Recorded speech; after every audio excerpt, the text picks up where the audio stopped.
Italy کا ایک بادشاہ حکومت اور دولت کے گھمنڈ میں غریبوں سے بات کرنا بھی برا جانتا تھا، اس لیے اکثر لوگ اسے ناپسند کرتے تھے۔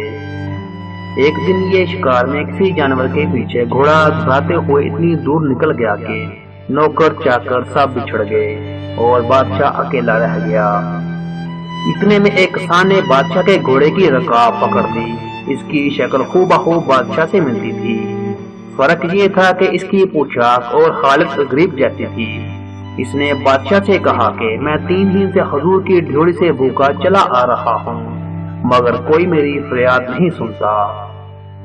بادشاہ نے غریب کو میلے کچیلے کپڑوں میں دیکھ کر یہ کہتے ہوئے آگے بڑھ گیا کہ میں ذلیل آدمیوں سے بات نہیں کرتا۔ غریب کسان پھر بھی اس کے پیچھے پیچھے چلتا رہا، یہاں تک کہ بادشاہ ایک تالاب پر پہنچ کر گھوڑے سے اترا، گھوڑے کو ایک درخت سے باندھ دیا، تاج اور کپڑے اتار کر ایک طرف رکھے اور نہانے کو تالاب میں اتر گیا۔ یہ تالاب ایسی نشیب میں تھا کہ نہانے والے کو اوپر کا آدمی نظر نہ آتا تھا۔ جب بادشاہ تالاب میں اتر چکا تو غریب کسان نے اپنے کپڑے اتار دیے اور بادشاہ کے کپڑے پہن کر تاج سر پر رکھ لیا اور بادشاہی کے گھوڑے پر سوار ہو کر رفو چکر ہو گیا۔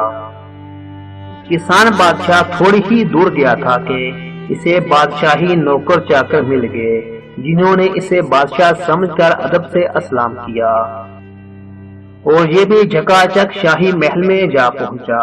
اصل بادشاہ تالاب سے نہا کر باہر نکلا تو کپڑے، تاج اور گھوڑا کچھ بھی نہ تھا۔ بہت گھبرایا، مگر اب کیا ہو سکتا تھا۔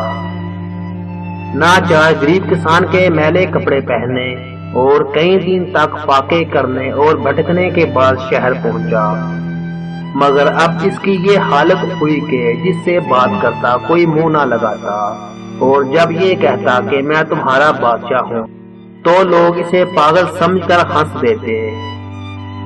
2-3 ہفتے اسی طرح گزر گئے۔ جب اس پاگل کا قصہ بادشاہ کی ماں نے سنا تو اسے بلوا کر اس کے سینے پر تل کا نشان دیکھا، پھر اس کی سچائی کی تصدیق کی۔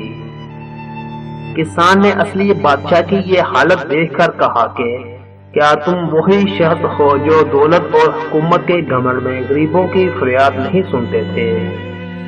اسی لیے میں نے تم کو یہ سزا دی۔ اگر تم گھمنڈ چھوڑ کر رحم و انصاف کا اقرار کرو تو میں تمہارا تاج تخت واپس کرنے کو تیار ہوں، ورنہ ابھی قتل کا حکم بھی دے سکتا ہوں۔ یہ سن کر بادشاہ نے عاجزی اور ندامت کے ساتھ اپنی غلطی تسلیم کی، اور کسان اسے تاج و تخت دے کر گھر چلا گیا، جس کے بعد بادشاہ نے اپنی عادتوں کی اصلاح کی اور چند ہی دنوں میں نیک نام مشہور ہو گیا۔